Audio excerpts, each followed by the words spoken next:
have one, which I guess is, how do you feel about figures such as the Dalai Lama or, say, the Pope, who have some aspects of their beliefs and things that they are saying or promoting that as a rationalist we don't think are correct? And then, on the other hand, are maybe promoting something such as, understanding or peace or environmentalism that are values that, as humanists, we do support. Do you think, well, okay, we'll argue against that and we won't argue against that? Do you think that anything that they say is illegitimate because they have certain aspects that you don't agree with, or how do you deal with that? Yes. I think this is an important question of principle and strategy. Do we stand by those who partially say the same things that we do, whereas in their other lives they are doing exactly the opposite of what we do? Now let's take a look at the scale of these people's influence, because that's also a question as an input for strategy.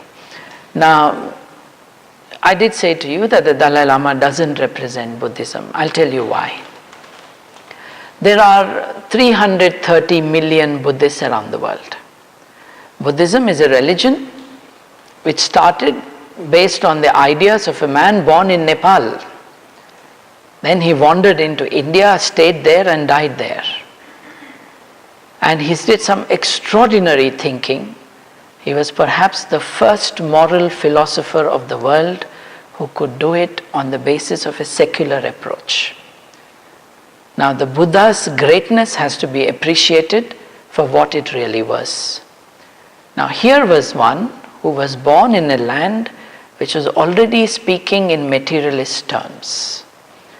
Preceding the Buddha were already the Sankhyas, who declared in great confident assertions that you could not create something out of nothing. Therefore, creation was not possible, that everything had to exist always. This was before the Buddha. That means this was a few hundred years before Socrates and the other Greeks who had the naturalistic tradition inaugurated for the West. By the time the Buddha was born, already the idea that the universe was made of matter, an indivisible matter which they call atoms in translation, was a proposal already there for the people, the thinking people, the learned people of that age. The Buddha's greatness was that he, in the context of a developing naturalism, could tell people that this is how you can be honest and good without a God.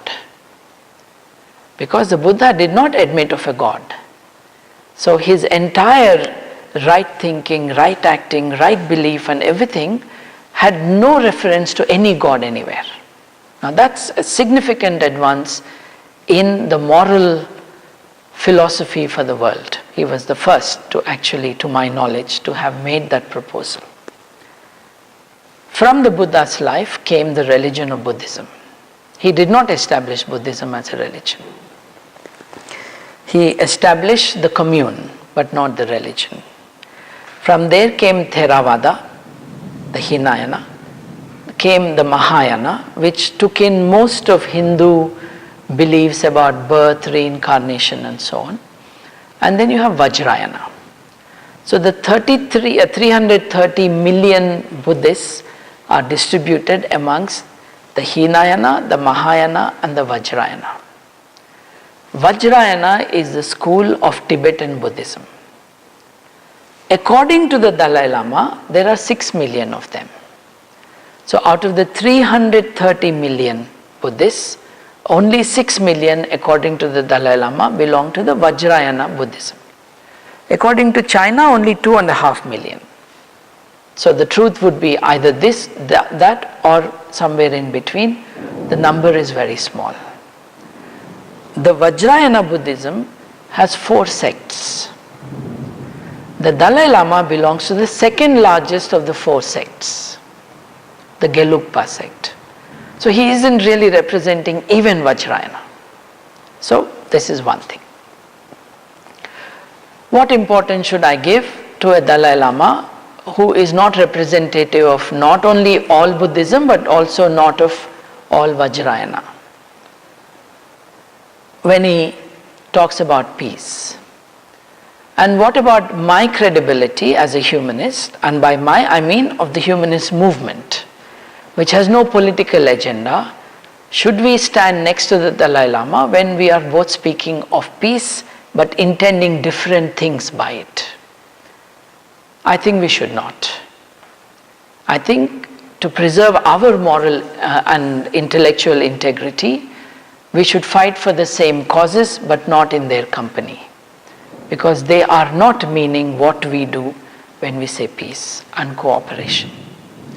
Secondly, I think by legitimizing the Dalai Lama, and that's not just the Dalai Lama, that's Mother Teresa, that's the Pope, and that's the Islamic leaders, even if they are liberal, it would be too optimistic of us to think that by being with them, we are actually making them better. No. The osmosis works the other way.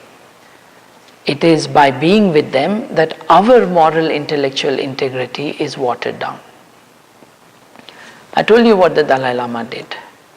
He picked up a vulnerable, helpless little child to be a tool in his international political agenda. The only difference between him and somebody in prison is the person in prison has been tried, he has not been. If he were tried, he would go to prison, and the others. So I would not want to be fighting this battle with them. You mentioned the Pope. We know that the Catholic Church has been the original Taliban. 400 years ago, what the ISIS is doing today, what in the name of Islam is being done in the Middle East, is exactly what the church did in the name of Jesus and salvation and the Holy Book 400 years ago. Mind you, ISIS has not reached the levels that the Catholic Church reached. 50,000 witches is the number that the Catholic Church has actually killed, and that's just the women. We don't count the men in this number. ISIS is nowhere near 50,000. Now, if I'm not going to be next to the ISIS, why should I be next to the Pope? Especially when the pedophilia cases that have come out have not brought the moral beings out of them. It's very simple. All institutions, including the humanist ones, are likely to have bad people in them. The test of an institution is when information about something going wrong is revealed. How does that institution respond? If I dare say that any of us here comes to know of a crime of whatever nature, but serious, happening within our own control or knowledge, we would decide in favor of bringing the people to justice. When this was revealed in the Catholic Church, the Church, with utmost haste, especially the fellow who resigned and retired, the Austrian, what did he do? He protected the ones who were accused by transferring them to countries with which there is no extradition treaty with the place or the country in whose jurisdiction the crime supposedly took place. This is criminality. I don't think I want to be next to them because I don't believe them. On the other hand, will I work with Catholics? By all means I will. The ordinary Catholic, the ordinary Muslim, the ordinary Christian, the regular Hindu is not who I'm talking about. They are people like us. They just believe that their moral impulses are better fulfilled through their belief system. Mistaken or not, they are not bad people. It's the leaders, the popes and the mullahs, They are the ones we have a problem with, and the Dalai Lama. I have the deepest sympathy to Buddhism than any other belief system, but not his Buddhism. The Buddhism as modernized by Dr. Ambedkar in the 1950s, 40s, where he made it the most secular form of a religion and the most human rights oriented form of a religion. So Hinayana, the lower vehicle, Mahayana, the higher vehicle. He proposed Navayana, the new vehicle. He is also a person born untouchable, but also the principal author, or at least the chairman of the drafting committee of the Indian Constitution. Now, I would think I'm with the human rights people. I do not want to be next to the religious leaders after knowing what they have done. So that's how I justify. I will not say non-cooperation, because it is not cooperation at all. They are seeking legitimacy by being with us. The day the Pope will say, my cardinals have to be arrested for the abuse they have committed on innocent children, I'll be next to him to applaud. Thank you. Any other questions? Comments? There's coffee and tea and cookies I saw that brought downstairs.